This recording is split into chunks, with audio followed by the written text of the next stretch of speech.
Welcome to another Chicago Coaches Corner Zoom podcast.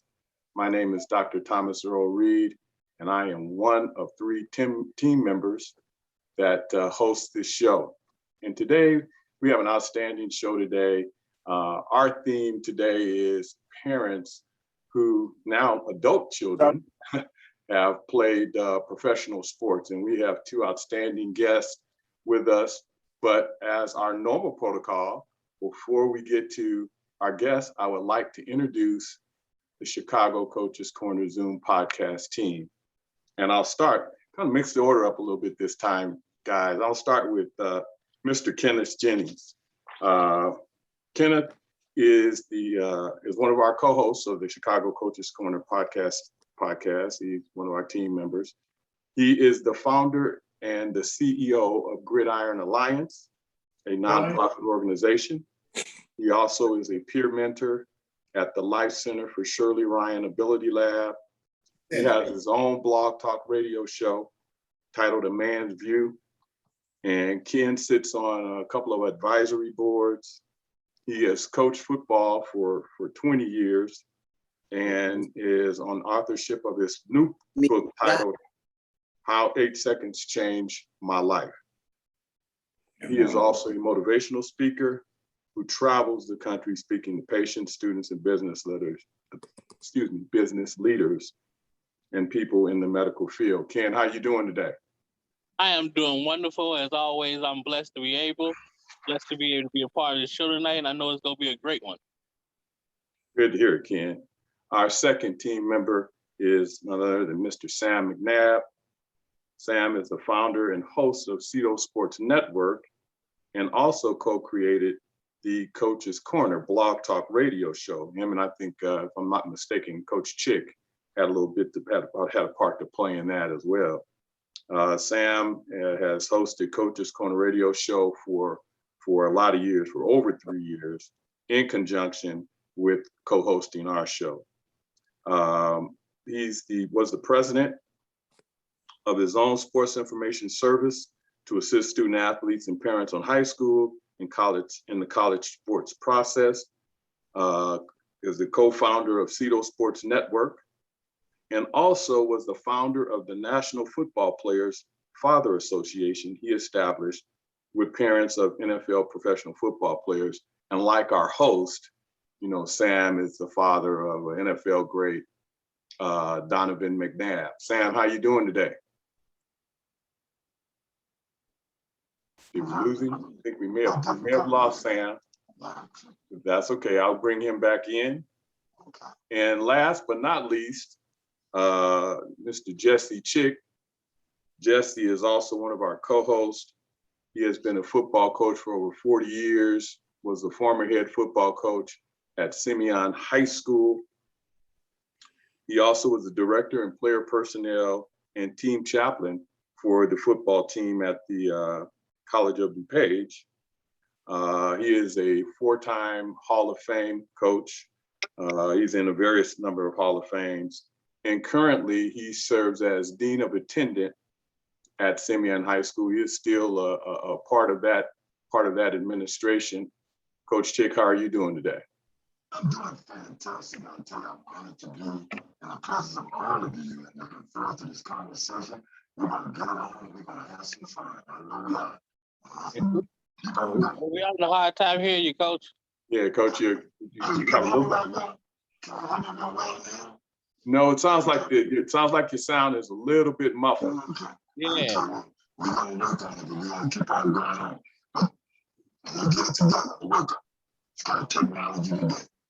All right, sounds good. We got, I guess Sam is still trying to work it out to get back with us. Well, with no further ado, I'm going to introduce our guest now, and I'm going to start with, I'm going to make sure I got my bio stuff right. I'm going to start with Miss Veletta Johnson.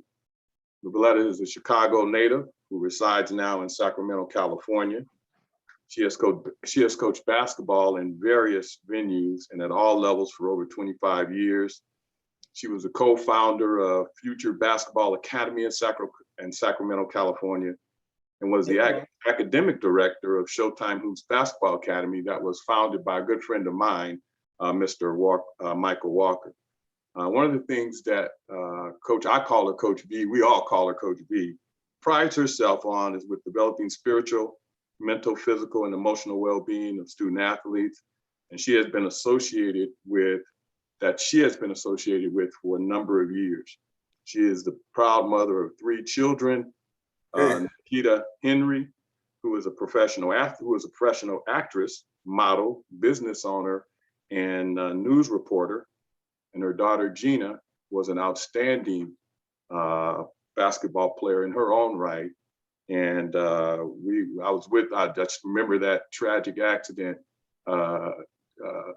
Coach V, because I am sure Gina was on her way to definitely being a WNBA player. And I had an opportunity to coach her a little bit in that Showtime Sports Academy. But her son, Darin, is playing currently, a professional basketball player. He is now playing with the Philadelphia 87ers professional team out of Delaware. And I just talking to Coach V today before we started, and he will be playing also in the Las Vegas NBA summertime league. And I know I saw him a couple of weeks ago on TV. So Coach V, we're happy to have you with us. How you doing? Did we lose? Oh, so we lost Coach V too. We're just having some technical problems today, but that's what happens in social media. And I'm bringing her back in right now. And our other guest is Mr. Harvey Catchings. Harvey played in the NBA for 12 years. He's a native of Jackson, Mississippi. He played for the Philadelphia 76ers, New Jersey Nets, Milwaukee Bucks, the LA Clippers. And as we all know, Harvey is the father of WNBA former All-Star Tamika Catchings, who was a 4-time Olympic gold medal recipient. She played on 12 WNBA All-Star teams, won a WNBA championship with the Indiana Fever, and was the WNBA Finals MVP in 2012. And we just found out that Harvey's second daughter is also a professional player as well. And so Harvey, how are you doing? I'd love to welcome both of you guys to the show. How are you doing? I am doing great. How about yourself? I'm doing fine, and we are honored to have both. I know, Coach V, we lost you for a second, but I gave you a glorious intro, and you and your kids. So I made sure I did you some justice there on that introduction. Thank you. All right. You know, one other note that you guys might know, you may not know, and I know this is about the children of our 2 guests, but I have to put this out there. You know, Harvey is one of the only NBA players that played for 2 NBA teams in the same game. I'm gonna let you guys do your research and figure out how that happened. But when we go through it, maybe we have some time. He can explain how that came to fruition. And he played for 2 NBA teams in the same game. 2 different NBA teams in the same game. All right. Technically the same game. It's the same day. I'm sorry. All right. Well, with no further ado, let's get into these questions. And I'll start off with the first one. And I'll start off with you, Mr. Catchings.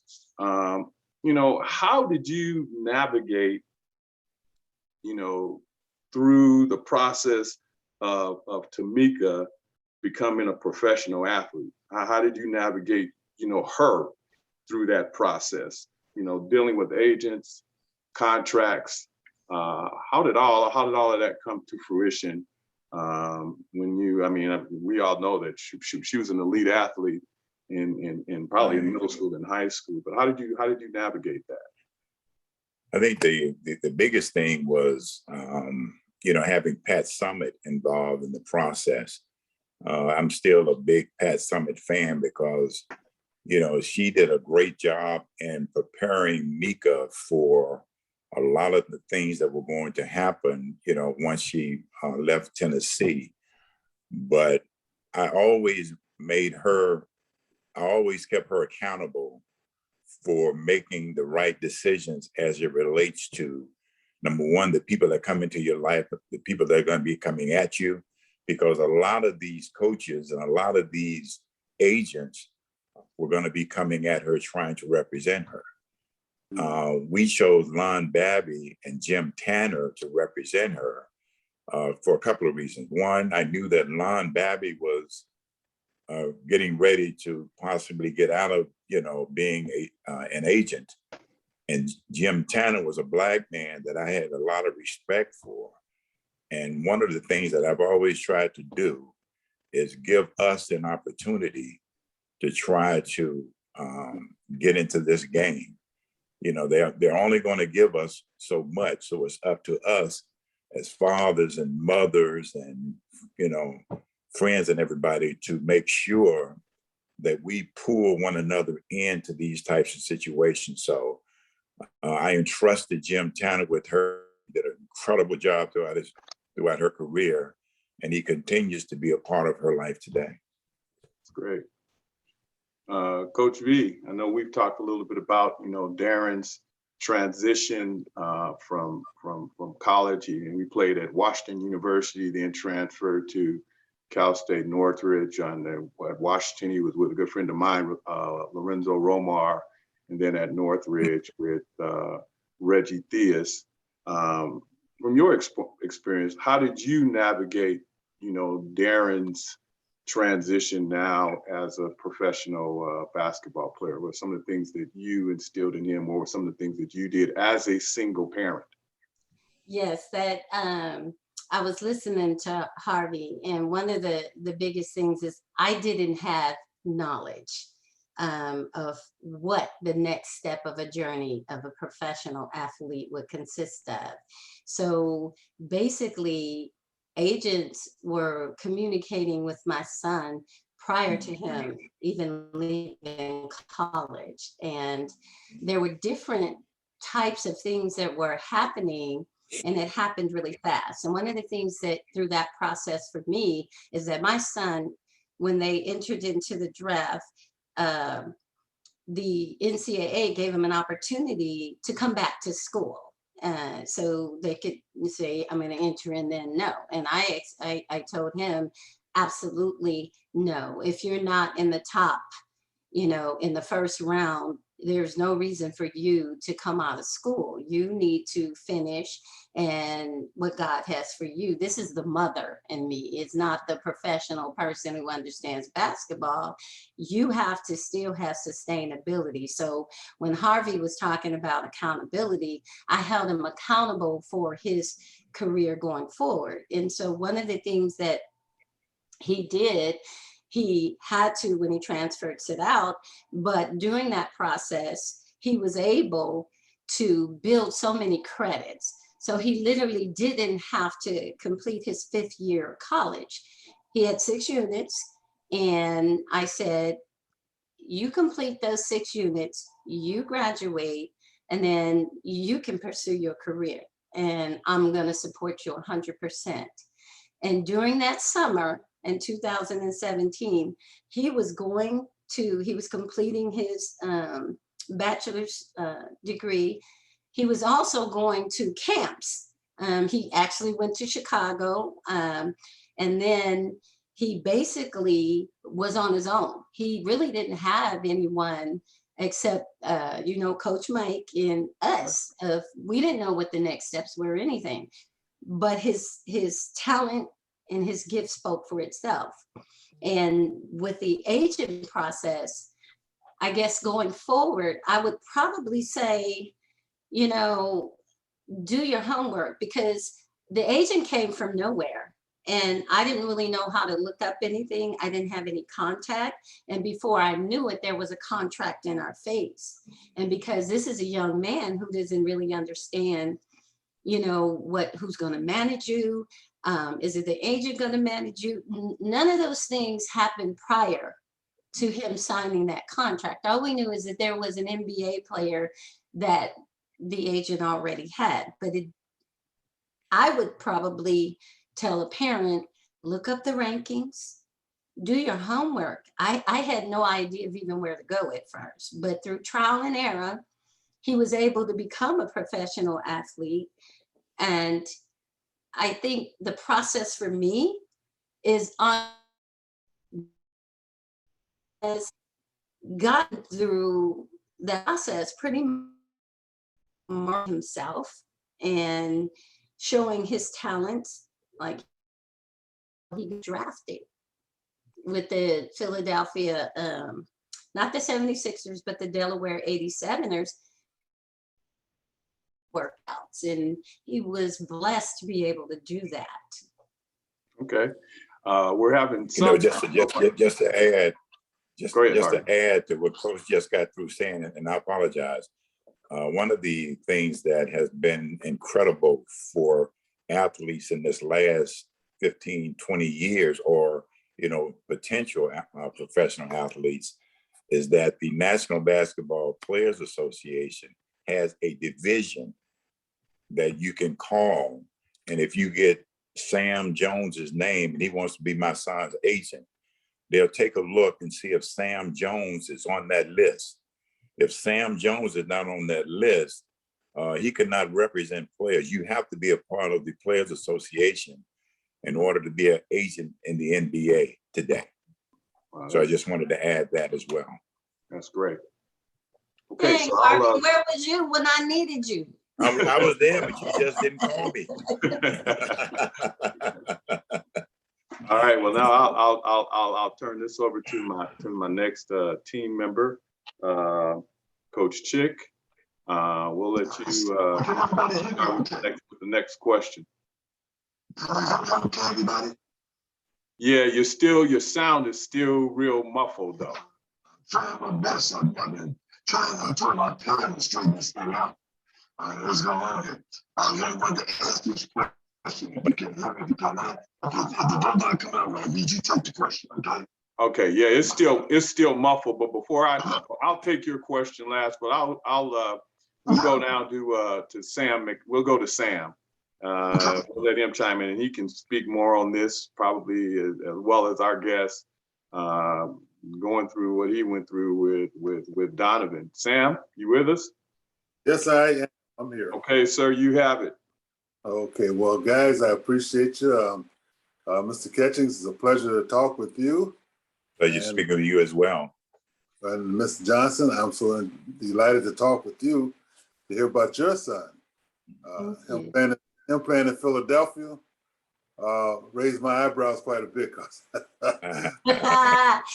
Raising a lot of eyebrows. Very well. But just to piggyback on some of the things that you guys were saying, which is very interesting, because I think, you know, the word tells us that our people perish for lack of knowledge, and where there's no vision, our people will perish. But I think one of the things as parents, we instinctively, if we care, we do what we have to do to try and find out information and to understand what's the best move for us to make and to deal with our children as they go forth. Now, I think, Mr. Catchings, I give you the one-ups on us because you were in the game. You played the game, so you went through this whole thing. But I played sports, but I never got to that level where I worry about trying to get an agent and negotiate. Because I think one of the things you find out in this whole process is that everybody's got a story to tell. And everybody can envision your son going #1. But a lot of them don't tell you the truth. And, you know, if you don't know any better, you'll succumb to whatever they say, and you'll end up getting burnt or disappointed. For us, one of the things that I think helped us, because we were intent on trying to learn the process. And so I took it upon myself to communicate with different entities, as well as some people that I knew that were involved. And I just wanted to get an understanding of what was entailed in the process. And that meant that I needed to know,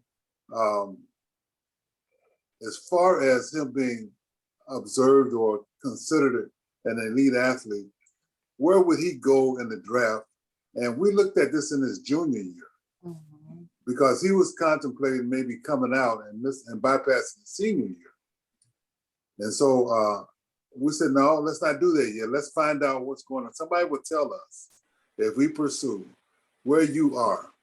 And so there were different reports out and all that kind of stuff that tell the players what their projected level is. And so what we saw and found out was that he was highly touted, but he was not considered in the first round. So I said, well, if that's the case, well, we go back, and we've always had this understanding that we wanted him to get his degree because we wanted him to have something to fall back on in case the sports thing didn't work. And so, good thing for us, he understood. And he allowed us to work with him. So much so that in his senior year, well, it was actually his 5th year, in his senior, when he was getting ready now, because he had proven himself to be an elite player for real. And everybody was talking about it. And so when it came to agents, you didn't have to look for them, they found you. And they would try to do whatever they could to get in your face and try and tell you what they can do for you. So I told him, I said, well, how do you want to handle this? You want to try and do this on your own? I don't think it's a good policy for yourself, because I don't want you to end up committing a violation and messing everything up for yourself as well as your institution.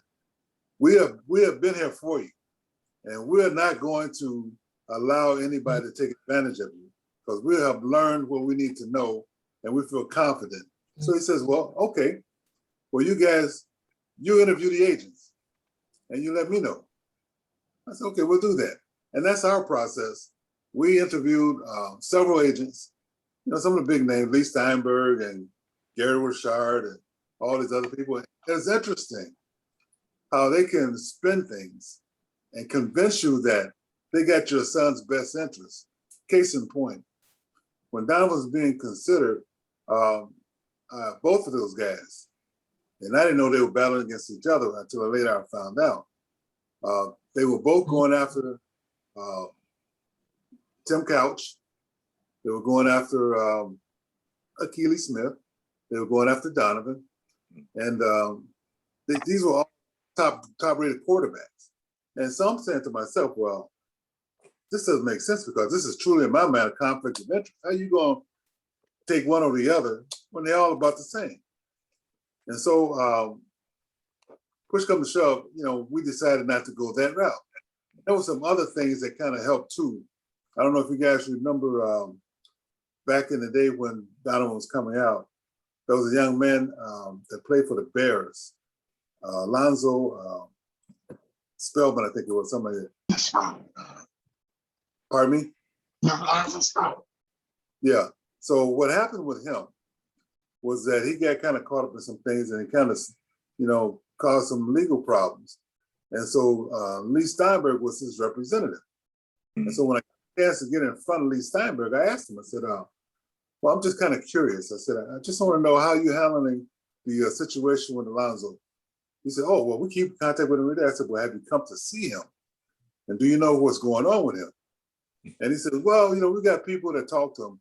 And that right there told me that he didn't care. So I backed off of him. Gary Richard, he lied and said he didn't know anything about going for Tim Couch and all the rest of them. And him and Lee Steinberg were not in competition. That he would have Donovan's best interest. He's going to do this, do that, and the other. Found out he lied. So I told Donovan about these guys, and we interviewed a couple more guys. So we had a young man that was a member of my church. I didn't even realize that he was an agent. And he had a couple of clients. He was just starting off, but he was really thorough and very knowledgeable. And so much so, when we finally talked to Donovan, Donovan asked us, he said, well, okay, so have you talked to Fletcher Smith? We're like, no. Did you want us to? So he said, yeah. I'd like to find out what's going on. And much like you, Mr. Catchings, after listening to some of those other folks on the other side of the fence, it was a pleasure to talk to one of our own that understood what was going on. And this guy was the one that really helped me to put the whole package together, to understand how this game goes. And so when we talked to Fletcher, we were impressed with him. And he had a game plan. He literally had a game plan. So when he came over for his presentation, I was just in awe of how he had put it all together. And he just told me that he had Donovan's best interests. And he's a young man too, not older than Donovan, not too much older than Donovan. And so that was another thing that kind of inspired and motivated me. I said, well, that be the case, I'm going to feel a lot more comfortable, because I know now that you have Donovan's best interest in mind, because you can't put him in a position where you're trying to just tell him and overtake him and tell him what to do and X us out. So it ended up, we went with Fletcher. And the thing that we learned in dealing with Fletcher was that he was very, very knowledgeable in what he was going to do with Donovan, how he was going to execute everything. And so we were happy. So when time came for Donovan to decide on what he was going to do, he went with Fletcher. And I'm glad we did, because he was truly a diamond in the rough, as far as we were concerned. But again, it's so funny, because after we got involved and we got engaged and went through the process and the journey, we found out, because my wife and I were involved in parental associations, that we had created. I, for one, had started a Fathers Association in the NFL. And my wife was the president at that time of the Mothers Association, which was started by some other mothers that have been in there. But I'll tell you what, we got together, we bonded, and we taught, and we helped each other to understand the process. And that's what you have to have, especially with the NBA and the NFL today. If the parents can connect with these associations, they can learn a lot about how to deal with the process. I just say that much. And I'll leave it right there, and I won't overtake the whole conversation. But I just want to share that part, which is it's a very challenging experience, but it can be a very rewarding one if you take the time and you do it right. You know what's interesting about that, Sam, and not to cut you off, Tom, but listening to you talk about that situation, I was sitting there nodding my head, because at the time that Mika was drafted into the WNBA, I was working for the NBA in the corporate office. So I had a chance to take a look and see what was going on, with the NBA. Yeah. But as quiet as it's kept, every time there's an NFL draft, every time there's an NBA draft, there's Major League Baseball, whatever draft it is, there are a lot of agents that get fired that night. Yeah. And the reason being is because when they come after Donovan, they're going to say, you're going to go in the first 5, man. I guarantee you, at the latest, you're going to go 6. And then, he's sitting there. He's number 8, number 9, number 10. I don't know if you guys watched the NBA draft the other night. Yeah. But by the time they got to the 15th pick in the draft, guys were pissed. I don't know if you could see it on their faces when they were sitting out there, because these agents had told them you're going to be in the top 10. Yes. And here we are 15, and some of the guys slid into the second round. So as it relates, a lot of agents get fired that night. Yeah, I believe that. I believe that. Something else. Okay, go ahead, Sam. Let me as an experience that we found out from one of Donovan's teammates at Syracuse. He was going to meet his agent, and it ended up that both of them were on the same plane together. And the agent didn't know who he was. He didn't know who the agent was. And so somehow somebody made the connection, or the agent overheard the name Jim Turner. And that's when he turned around and realized, oh, this is the guy I'm supposed to be representing. So a lot of these guys, they talk a good game, but a lot of them don't know who you are, because they usually let their runners do a lot of the labor. Yeah. And then they come in and try and solidify the deal. So you got to be really careful in how you're dealing with that whole thing, All right, so Kenneth, I know you have a question for our 2 guests. I'll turn it over to you. Okay. Well, my question is, what advice would you give parents today, given the culture of today's social atmosphere that could help them deal with the challenges an elite athlete may experience, such as friends, social media, in their neighborhood environment? I I I can go, if that's okay, Harvey. Well, you go right ahead, No, Veletta. coach, ladies are always first. Okay, Yeah. ladies are always first. Well, I came from, like, I'm real comfortable with you guys because I'm kind of unique. I've always been in the coaching room, and it's always been the majority of men. So I'm not shy and I'm not thin skinned. I pretty much can, kind of speak, but it doesn't start when you determine that they're going to be elite.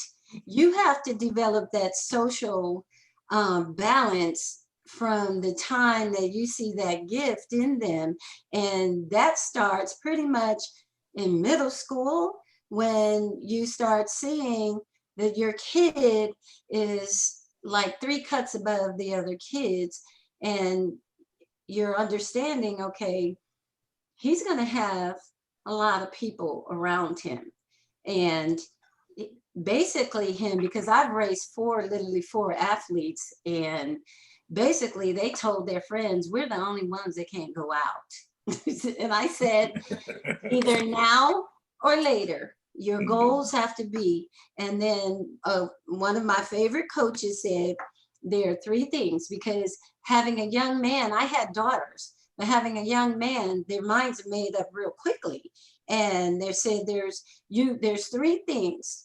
There's girl, there's ball, and there's school. And you can only do 2 out of the 3. And I told my son, you can do ball in school, and then you can choose the girl once you have those things done, because she's not going to want to be dealing with you in the first place unless you're successful. And literally that was at a young age. When they get older, they're not going to listen that way. And the other thing is that social media, their age group with social media, there's a discussion that needs to happen prior to them being elite athletes. When you start seeing the demise of some of these athletes and some of the things that they're put on blast, and it doesn't even have to be basketball, the Tiger Woods, and all of those things, you have to sit and have those conversations and say, look, you have to have character way before you can be an elite athlete. Your character has to shine, and you cannot be one, because you're going to be under a microscope. And if this is what you really want, you have to be the leader, and there is no options. So I wanted to say that because that balance, it will spill over and then to their mental challenges when they become elite athletes. If they don't have that type of balance of friends that can mentor you, coaches that can mentor you, the things that you stayed away from, because when the goal, it's not gold as an elite athlete, and I'm going to be number 1 in the draft pick. My son didn't have any of those options. He came out with the Aaron Gordons, he came out with the Zach Levines, he came out with all of those, and he played against all of those, and that's how he got selected. I told him that you have to be the best on the floor. I don't care who's ranked. I don't care who, their names at 13 or whatever. If you outshine them, you're going to get just as much of an opportunity as them. And all of them, that's what they did. They weren't ranked. He became, I believe, in his senior year, that's when everything came. After his junior year, he had 25 offers for college. Before then, he was mid-major. Nobody even knew he was a late bloomer. And I told him, he's like, Mom, where's my offers? I'm going to commit. I said, you're going to commit to nothing but Jesus. That's it. And then the rest will come, because you have to mature into understanding where you go, which leads me to Coach Romar. I really didn't, that's when all the in-home visits started, when my son was being even recruited for college. And being a coach, I told him, I said, you have to learn, where are you on the chart? Okay, the depth chart. They've got sophomore job. You guys are all the same. Where are you on the depth chart? You have to ask those coaches questions. You have to be able to understand, am I going to go in and play? Or am I going to go in and be a red shirt?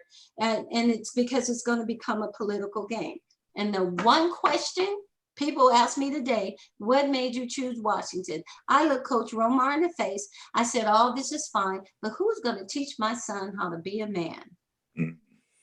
And he was an African-American man that looked me dead in my eyes and said, I have daughters and I will treat him as if he is my own son. I looked up his nonprofits. I looked up every single thing, and he outweighed the basketball. And I told my son, I said, it's your choice. And I know you have these choices, but you have to learn how to be a man. And right now, you're not it. You're just going to school.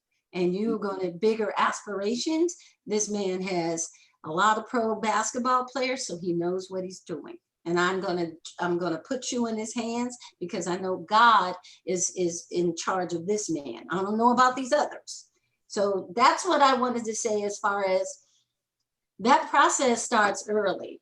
And you really don't know. And then once they get into the process, it's so many different things. And you mentioned, Mr. McNabb, knowledge is power. It really is. I've had to learn so much being a single mother, of just even understanding NBA. Like I didn't even know, you mentioned Harvey Players Association.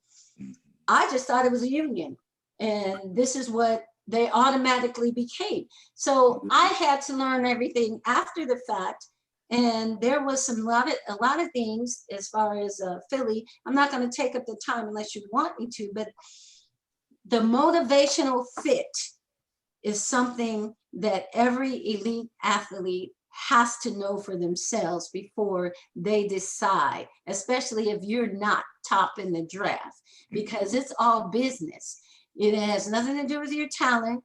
You can outbeat, you can outperform, but you have a coach, you have a professional coach.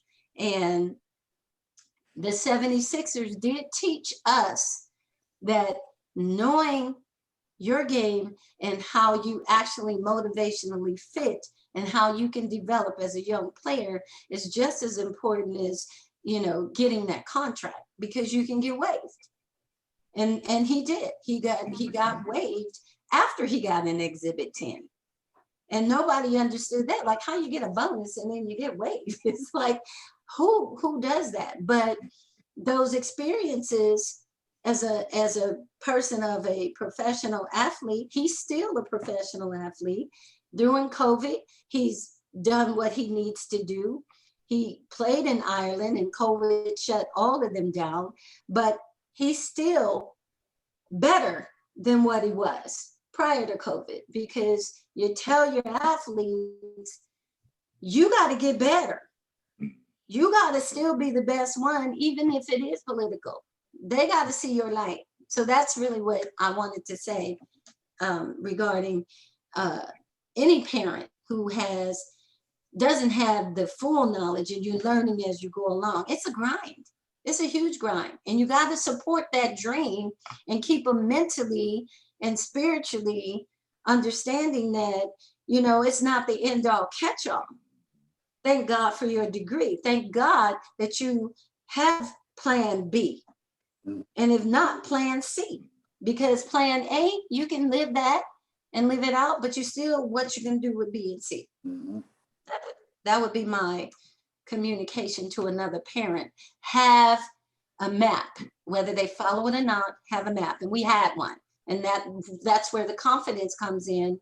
He wasn't a freshman that thought he had it all together and just dropped out of school. And then what do you do after that when you don't even get into the professional realm? He graduated, he got into the professional realm. He still is in it. He's not where he wants to be, but he will keep grinding until he says, I've had enough. And I believe that he's going to even go further because of his experiences. He's managed to survive in this world. this professional realm. That's good. That's good. Harvey? Well, in our household, we live by a simple mantra. You choose your friends. Don't allow your friends to choose you. And always look for friends that have your character. And what I mean by that is there are a lot of people, you know, my girl started playing basketball. Well, all three of my kids. I have a son that was an elite level athlete. You know, going back to what you just said about injuries, Coach. He played in high school, and he was already on the radar of NBA teams when he was in his junior year. Well, he contracted colitis and had to end up, you know, giving up his dream of playing basketball. You know, my girls, you know, Taja and Mika, you know, they played at Stevenson High School, and they're legendary in high school. So they did some incredible things there. But, you know, when you talk about the thing that kind of concerns me a little bit now with this social media is that everybody feels that they have to put themselves on blast as opposed to letting someone else give them the credit. I've always struggled with the idea of me saying, yeah, man, I was a bad dude. I could do this. You know, I was listening to this kid that's coming to, was Milwaukee? No, not Milwaukee, coming to Houston, Jalen, I can't remember his last name. Is it Jalen Green. Jalen Green, And I was saying, why not just come in and let your game do the talking? Yes. You don't have to come in, you know, because here's the problem. Here's the problem. In order for him to be on that team, somebody else has to go. So what you're doing is you're motivating somebody else to bring their game to another level, to push and push and push you until you get to a point where either you're going to deliver or you're not. Good point. You have to be realistic with yourself when you start taking a look at this social media stuff, because it can be very, very damaging if it's used in the wrong way. Well, Coach Chick, I'm not sure how your audio is, but I can certainly, you know, take your next question. You want to? Okay, I see that he kind of wanted off. So it's still very muffled. It's still very. Do your thing. Take the question. Coach, you got to get you a speaker, Coach. No, you got to get a mic, Coach. Help me out. Well, but you sounded good in the beginning. Yeah, I don't know what happened, but that's, you know, we're gonna keep it pushing, so we be mindful of our time. Basically, you guys have answered, you know, pretty much the question that Coach Chick had. He just wanted to ask, you know, how did you educate regarding life after sports? And Coach V, you definitely alluded to that. And, you know, what were the conversations did you have with your son / and daughter as they were going through playing at an elite level professionally? You know, conversation with coaches, advisors, administrators. Coach V, I know you talked about your conversation with Lorenzo Romar, and then just, you know, getting advice from others. But just if you guys just want to kind of reiterate, you know, real quickly, you know, that education process and what you did and the conversations you had specifically with your daughter and your son as they, you know, graduated to this, what we call elite level, and then this professional status. Harvey, I'll let you start out with that question. Oh, I mean, for me, it was, you know, it was a little bit simpler, because as Sam said, you know, I had been a professional athlete before. So, and my background is this, and I'm going to keep it brief. I only played 6 games of basketball in high school. Only 6. I played in the band. I hated sports, but I was 6 feet 6 inches tall. I went out to UCLA, met Denny Crum, John Wooten. They had a friend that was coaching at Weatherford Junior College. I went out there, met with him. He gave me a scholarship. couldn't play very well. I could always run and jump. But the bottom line is that I kept getting better. I kept producing. I kept wanting more, just like you were talking about with your, telling your son, you can't give up. Did I ever dream that I'd play in the NBA? No. I didn't even watch the NBA when I was, in college, because I knew that was, something that wouldn't happen. All I wanted to do is just keep getting better. After I left Weatherford Junior College, I went to Hardin-Simmons University. I ended up getting my degree. So whatever happened, whether I played again or not, I would have something that I could fall back on. And when I was drafted in the 3rd round by the 76ers, it was questionable as to, when you start to my 3rd round, the chances of somebody making it is going to be slim to none. But I went in, I worked my butt off, and I did what I needed to do. But even more than that, and this is something that kids have to understand. When I left college, I was averaging almost 20 points a game and 11 rebounds. I get drafted by Philadelphia. I go into training camp and I'm, blocking shots, rebounding and shooting this and that. And I'm sitting there watching the coach go from player to player, talking to them after the last training camp. And I saw their heads go down like this, like, oh. So he started coming toward me. And I'm like, well, you know what? It was a great, opportunity to come. This is something that I can tell my kids in the future. He came over and sat down. He said, I want to talk to you. He said, these are the things that I need you to do if you want to play on this team. And, so you kind of perk them. Let's go, whoa. He said, I want you to rebound. I want you to block shots. I want you to play great defense, which is what you've been doing in training camp. I don't want you to be concerned about shooting. And I'm saying to myself, do you know that I just averaged close to 20 points a game in college, Division I? I'm saying this to myself because he said, listen, and this is something that you can tell your son, coach. He said, I want you to specialize in these things. He said, because if you specialize in these things, you'll be able to play in this league past 10 years. And I'm like, yeah, right. So I ended up playing longer than 10 years in the NBA. But now kids have to figure out, what is my specialty going to be? The days of it being a little bit of this, and a little bit of that, and a little bit of this, those days are coming to an end. If you take a look at guys like Crowder, he figured out, okay, how do I play in this league for a long period of time? I play defense. I take the three if it's offered, but I'm not going to press my game and try to, do things that I know that I can't do. Were these some of the same things that you conveyed to Tamika? I know she was, outstanding in every area. But did you take your experiences when you were, conversing with her and saying, hey,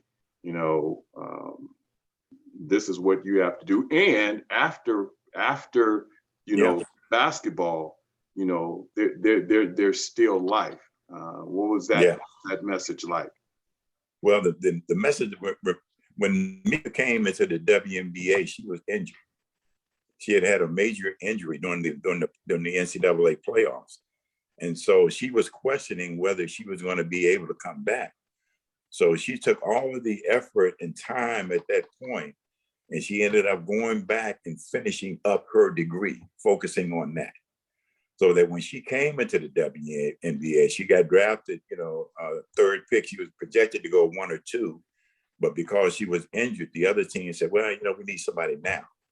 And so, she ended up having an opportunity to play 16 years in the WNBA.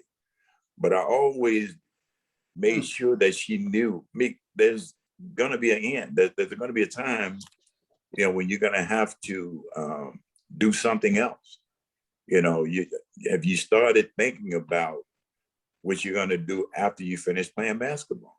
And that's a conversation that we would always have. And I'd always, be inside of her head because, one of the things that I struggled with when I finished playing was, okay, what do I do next? What's next?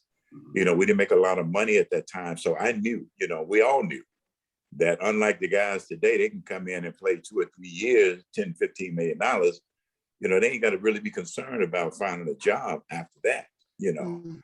But we knew we had to do something else. And I treated her in the same regard. I said, Mick, you're going to have to do something else. She didn't make a lot of money in the WNBA, but she did make a lot of money overseas. So she was able to kind of take a look and see, pick and choose the opportunities and the things that she wanted to do. But anybody looking at going into sports, period, 99.5% of anybody that plays at the college level is going to have to find something else to do. Professional sports is not going to be there. It's just not going to be there. So if you focus contently on, okay, when I get to the NBA, when I'm going to make all this money and this and that. No, focus on the fact that, number one, if you get your degree, and I was so proud of her, because then she went back and got a master's, in the first couple of years after, she, got into the WNBA. And she did that because she wanted to be able to, put herself in a position where she was marketable.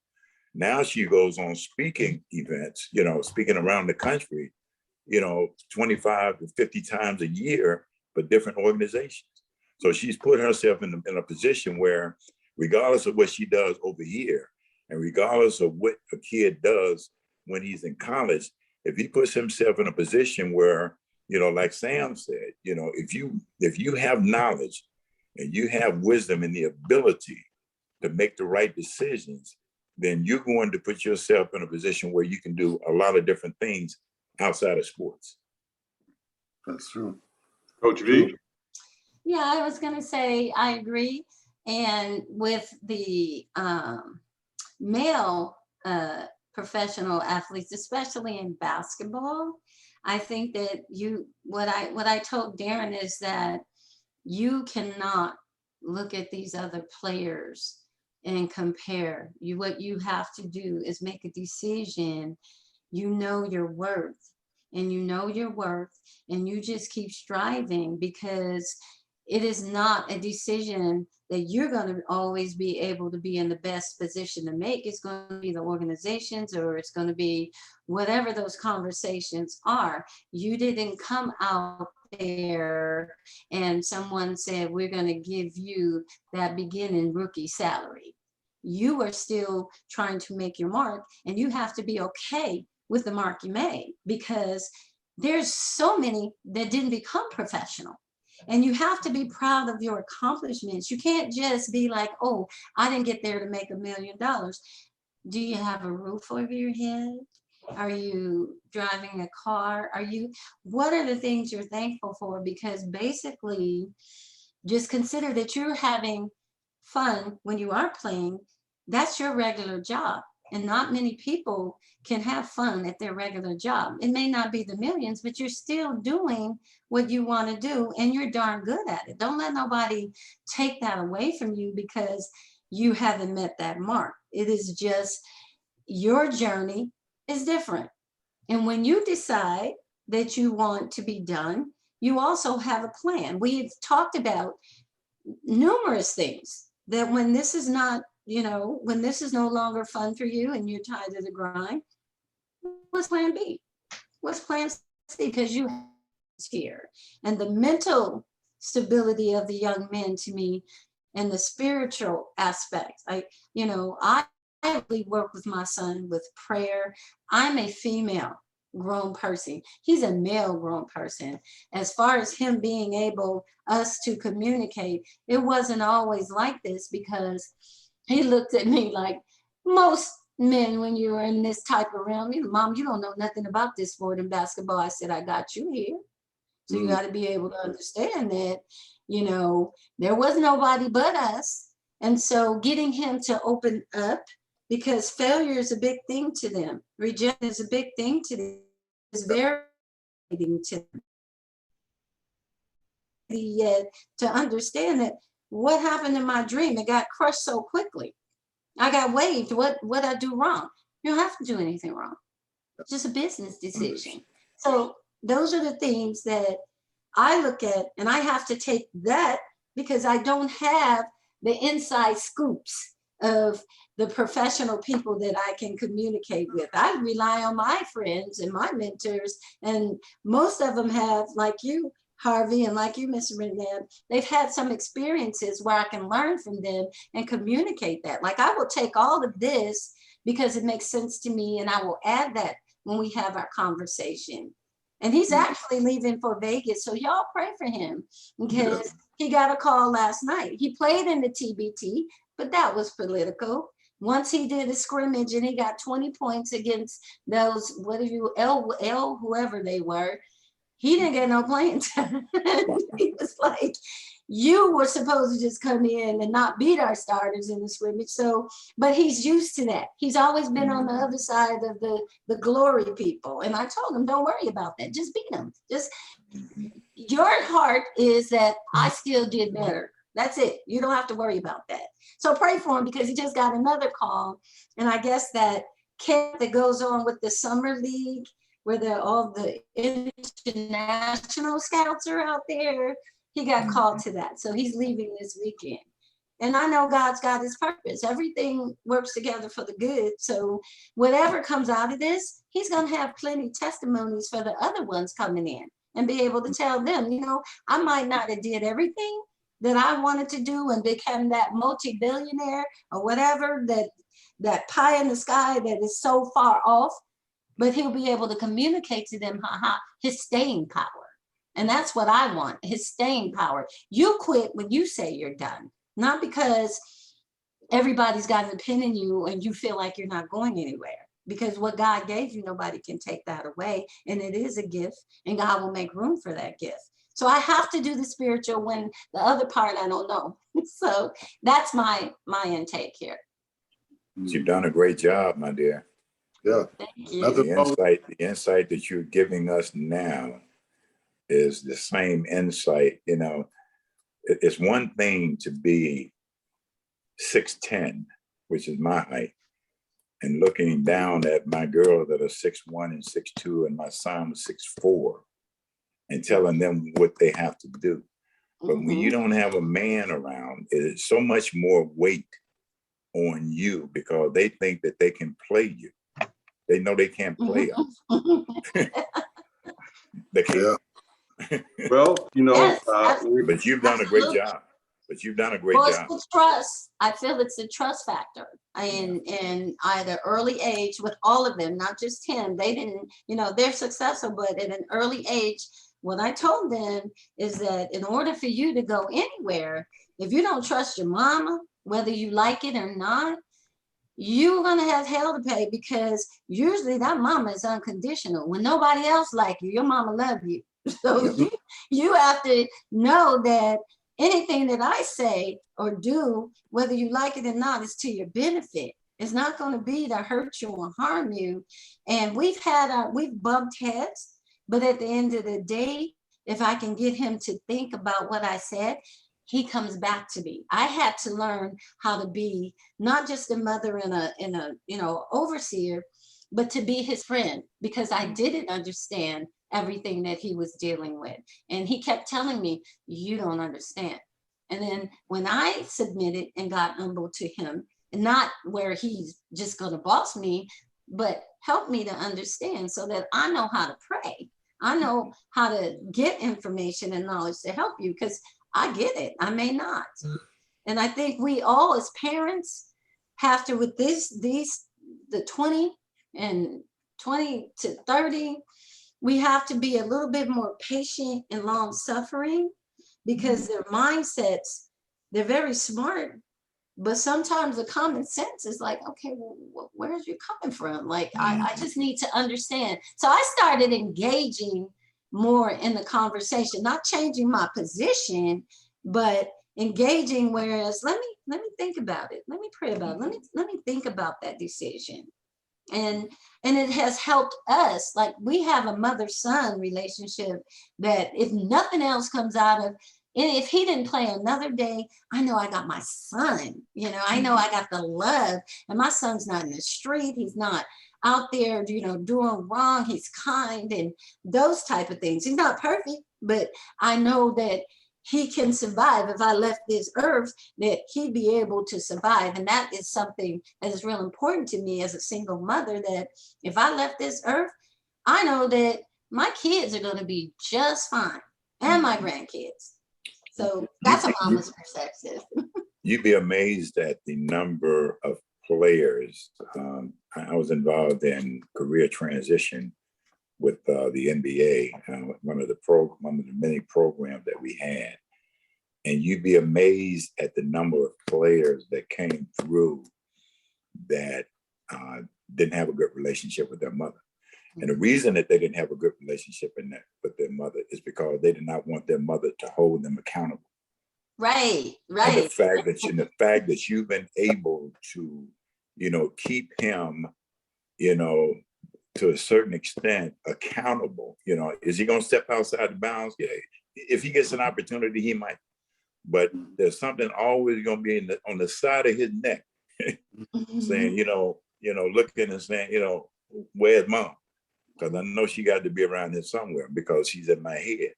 But and the ones that really, really struggled were ones where their mothers had 3 or 4 jobs and they didn't have time to take care of them.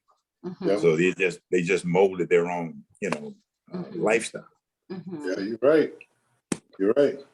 Well, guys, this hour has gone extremely quick. It always does. Sam, you have any closing comments that you want to make? Coach Chick, I'm so sorry that your microphone is not cooperating. Get a mic. Because I know you had a lot to say, but this hour goes so quickly. Sam, any closing comments for our guests or our viewing audience? Yeah, let me just say that I am so well pleased with our guests tonight, because you've hit on a multitude of topics that needed to be discussed and needed to be talked about.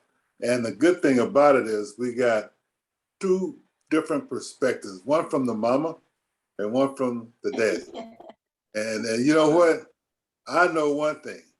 My son would not have been as successful in my mind if his mama had not been there being mama.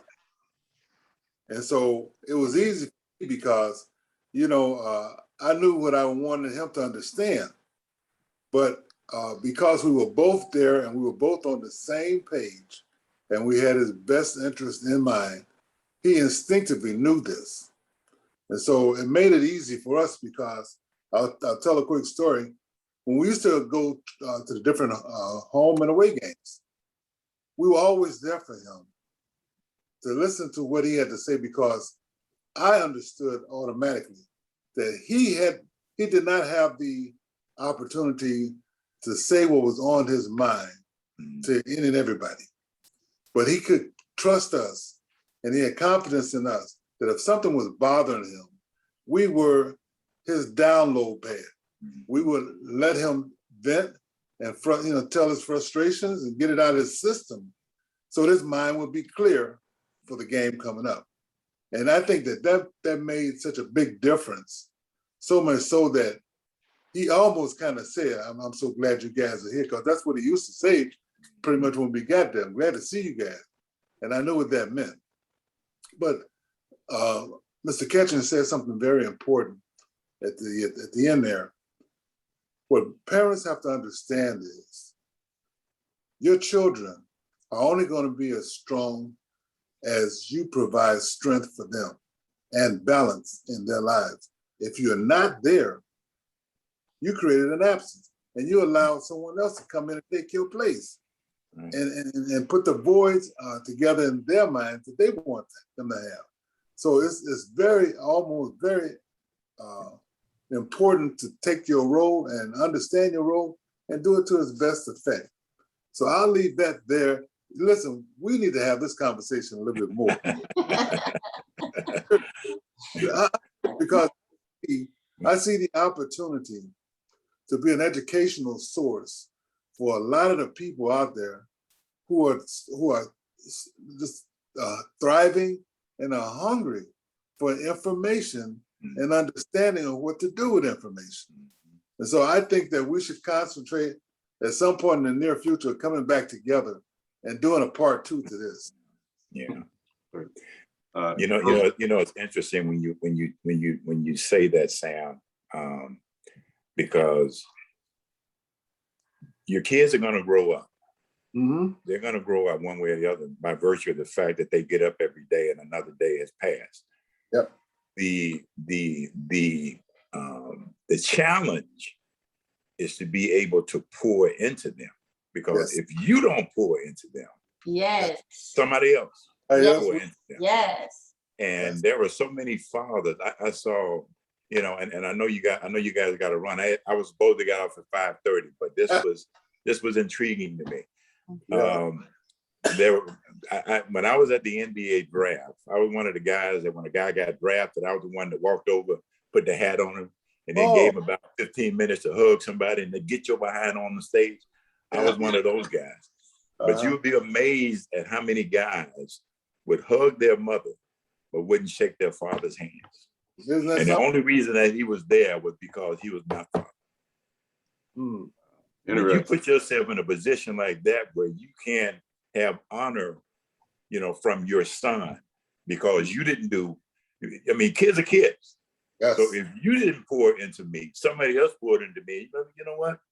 I don't need you no more. Sam, I don't, and I heard some guys call their dads by their names. Yes. All right, I'm done.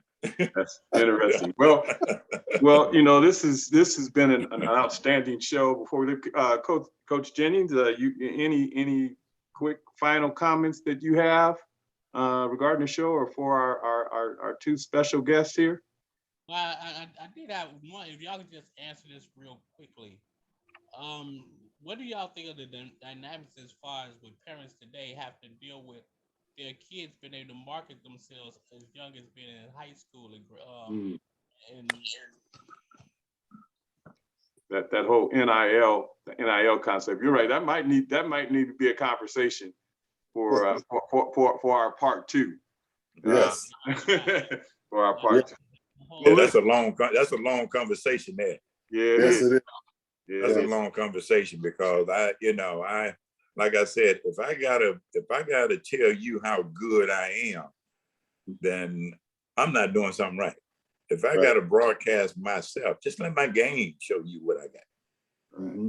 Well, it sets up for failure and exposure if you don't produce what you say you can produce. And these kids are not old enough and mature enough to take rejection and failure.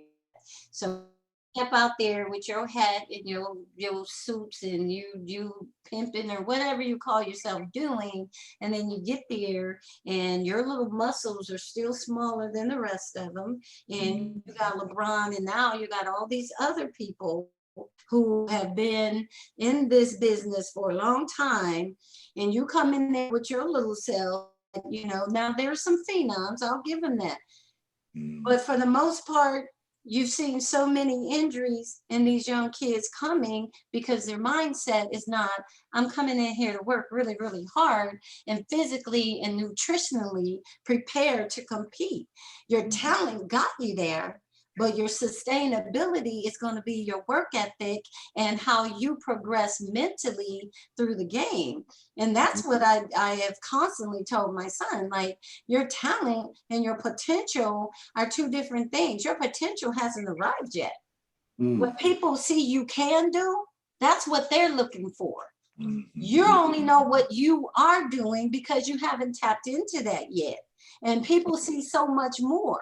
And when you're not doing those things and you have this attitude that you're better, then you're going to have some challenges because they already know what that mark is that they want you to reach. And you have to continue every day to work hard. He works out twice a day. He's been doing it since COVID. I don't give him a break. I don't give him a pass. I don't give him any of that because you're not getting a pass professionally. And you have to be prepared for that next. You don't know when it's coming. It might be another month. It might be 8 months, but you still got to be prepared.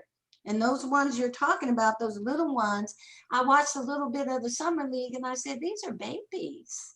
They're babies. And you got them out here and you can tell they're babies. They're shell shocked. They know that they succeeded and excelled in college, but now I'm on this big stage.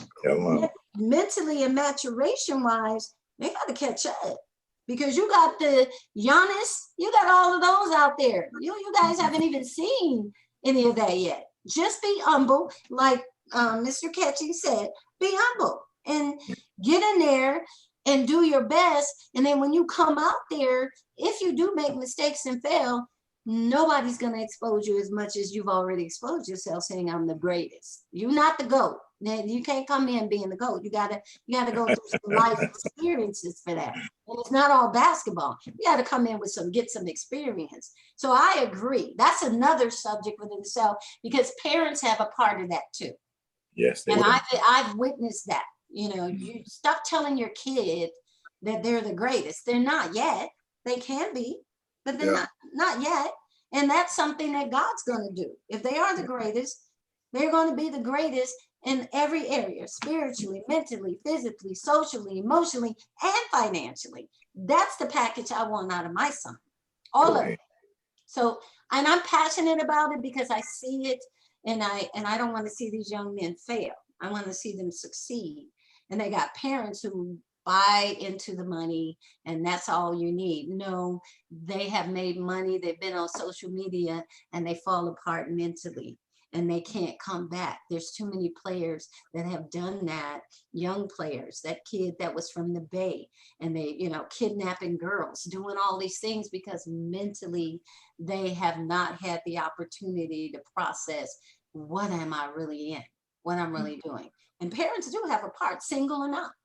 You know, that doesn't give me a pass because I didn't have, you know, dad to have the whole package. He was there, but not in the realm, you know, of basketball. But that doesn't give me a pass to say, well, my son's going to be in the NBA and he's going to make this money and I'm going to have it made. That's not the way that goes. I never had that attitude. I'm like, Lord Jesus, if he can be that little 10th, and that's his vision and goal, bless him. I will do whatever I can as a mama to. I think Coach V froze. I'm sorry. Yeah, he froze a little bit, so that's okay. Yeah, well, it's probably time to go have a gift of gab, and I know that. You know, I'm with, you know, we got 1,000 words, and y'all got about 25, so I'm. Well, yeah. Well, we want to thank both Coach V and Harvey for being a part of the show today. This has been very informative. Yes. For our viewing audience will definitely get the, as we like to say, the golden nuggets that you guys put out there. And in closing, one thing about Chicago Coaches Corner, that's kind of our theme statement, is that we're not about box scores, but we're about life scores. Absolutely. So we appreciate you. Yes. Appreciate you guys. And thank you so much for taking out the time to be a part of the show. Thank Yes. you. Thank you for having me. Thank you. You are so welcome. All right. Thank you very much. All right. Thanks, guys. Thank All you. right.